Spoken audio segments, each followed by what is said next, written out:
வணக்கம் மகர ராசி அன்பர்களே. என்றும் துவளாத மனம் கொண்டவர் நீங்கள்.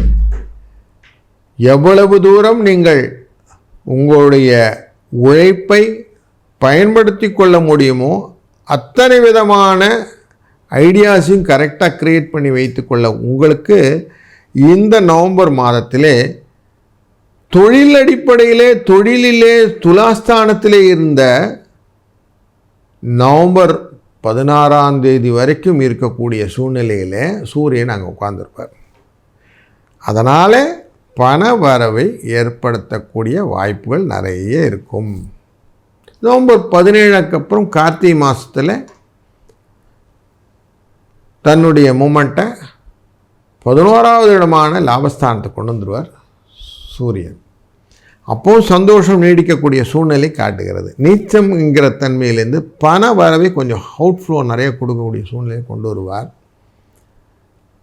இந்த சூரியன். செவ்வாய் ஏற்கனவே அங்கே ஆஸ்திரேலியா உட்கார்ந்துருப்பார். அவருடைய பார்வை உங்கள் ராசி 2ஆம் இடத்தை வேற பார்க்கும். இப்படிப்பட்ட சூழ்நிலையில் இந்த செவ்வாய் உங்களுக்கு லாபத்தை அதிகரித்து கொடுப்பார். பண வரவுக்கு கொஞ்சம் ஸ்ட்ராங் பெனிஃபிட்ஸ் கொடுக்கக்கூடிய சூழ்நிலை நவம்பர் 17 நல்ல பிரகாசமாக இருக்கு. சுக்கிர பகவான் நவம்பர் 3ஆம் தேதியே கிளம்பி உங்களுடைய 10ஆம் இடத்துக்கு வந்துடுவார்.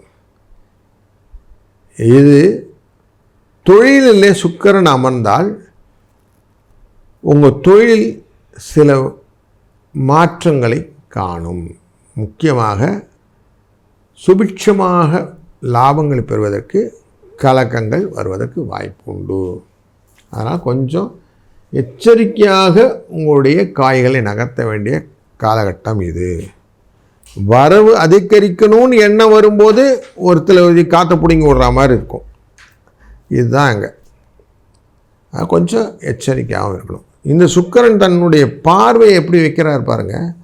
உங்கள் ராசியினுடைய 4ஆம் இடத்து மேலே போடுவார். அப்போ மாணவர்கள் போட்டித் தேர்விலே வெற்றி கொண்டு வரக்கூடிய சூழ்நிலையை காட்டி விடுவார். ஆஃபீஸ்லேயும் உங்களுடைய நம்பிக்கை, உங்கள் மேலே வச்சுருக்க நம்பிக்கை கொஞ்சம் ஜாஸ்தியாகும். ஆனாலும் வண்டி வாகனங்களில் ரிப்பேர் ஜாஸ்தி வரும். இதெல்லாம் கொடுத்துருவார். சரி, உங்களுடைய புது நம்பிக்கையால் வாழ்க்கை நல்லா இருக்கும் போது நீங்கள் நார்மலாக பெருந்தன்மையான பேச்சு உங்களுக்கு உண்டு. இந்த பெருந்தன்மையான பேச்சினால பிரபலங்களை நீங்கள் ஃப்ரெண்ட்ஷிப் பண்ணிக்கக்கூடிய சூழ்நிலையே உங்கள் ராசியின் 7ஆம் இடத்தில் இருக்கக்கூடிய குரு வக்கரகதி நவம்பர் 12ஆம் தேதி ஆகிடுவார். வக்கரம் அடைந்து அவர் 6ஆம் இடத்தை தொட போகிறார். உங்களுக்கு 6ஆம் இடத்துல குரு மறைஞ்சால் நல்லது. அப்படிப்பட்ட சூழ்நிலையை போகிறார்.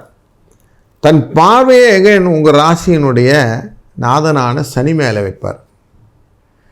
3ஆம் இடத்தில் இருக்கிறார். அவர் மேலே வைக்கிறதுனால பிரபலங்களுடைய கூடுதல் அந்த ஆசீர்வாதம் உங்களை உயர்த்தி கொடுக்கக்கூடிய சூழ்நிலை, உங்கள் செல்வாக்கு அதிகரிக்கக்கூடிய சூழ்நிலையை ஏற்படுத்துவார்.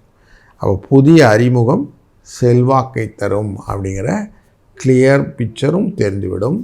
இந்த நவம்பர் 12க்கு அப்புறம் பார்வை பலத்தாலே கொடுக்கக்கூடிய குருவினால். இந்த குரு லாபஸ்தானமான விருச்சிக ராசியும் பார்ப்பார். அப்போ லாபத்தை பெருக்கி தருவது அப்படின்னா உங்களுக்கு ஜாஸ்தி தானே வரும். அப்போது வியாபாரங்கள் நல்லபடியாக நடக்கும். வியாபாரத்தினுடைய எக்ஸ்பேன்ஷன்ஸ் எல்லாம் நீங்கள் தாராளமாக பண்ணலாம். இதெல்லாம் விருத்தி அப்படின்னு சொல்லுவோம். அப்படி அதிகப்படியான லாபத்தை கொடுக்கக்கூடிய சூழ்நிலையை உங்களுக்கு நிதர்சனமாக எடுத்து காட்டக்கூடிய ஒரு மாதத்தில் நீங்கள் இருக்கிறீர்கள். புத பகவான் 11ஆவது இடமான லாபஸ்தானத்தில் விருச்சிக ராசியில் வக்கரகதியில் நவம்பர் 9ஆம் தேதி அவர் நேராக மூவ் பண்ணி 10ஆம் இட தொழிலை தொடுவார். அப்போது தொழிலை தொடுவதனாலே ஆடை ஆபரண சேர்க்கைகள் எல்லாம் கொடுப்பார், இடப்பெயர்ச்சிகள் எல்லாம் கொடுப்பார், பிரயாணங்களெல்லாம் லாபத்தை கொடுப்பார். இப்படி பிரயாணங்களெல்லாம் லாபமாக மாறுவதற்கான வாய்ப்புகள் வருவதனாலே வீட்டிலே நல்ல சுபங்கள் வருவதற்கான வாய்ப்புகள், குழந்தை பேறு போன்ற நல்ல நிகழ்வுகள், திருமண விஷயங்கள் மற்றும் வீட்டிலே சுப நிகழ்வுகள் எல்லாம் நல்லா நடக்கும். சுப செலவுகளும் உண்டு அப்படிங்கிறது தெரிகிறது. இப்படி நல்லது ஒரு மாற்றத்தை இந்த மாதத்திலே நீங்கள் சந்திப்பதற்கு வாய்ப்புகள் நிறைய இருக்கிறதுனால நவம்பர் 5ஆம் தேதி பௌர்ணமி அன்றே சிவனுக்கு அன்னாபிஷேகம்னு நடக்கும். சிவன் ஃபுல்லாக சாதத்தால் மூடி அவருக்கு கண் மூக்கெல்லாம் வச்சு அவரை வழிபடுவது அப்படின்னு வைப்போம். அந்த நாளிலே சிவனை வழிபட உங்களுடைய அனைத்து விதமான எண்ணத்தின் கோரிக்கைகள் நிறைவேற்றுவதற்கான வாய்ப்புகளை நீங்கள் ஏற்படுத்தி கொள்ளலாம். அவசியம் இதை பயன்படுத்தி கொள்ளுங்கள். நல்லது நடக்கும். நல்லதே நடக்கட்டும். வாழ்க வளத்துடன்.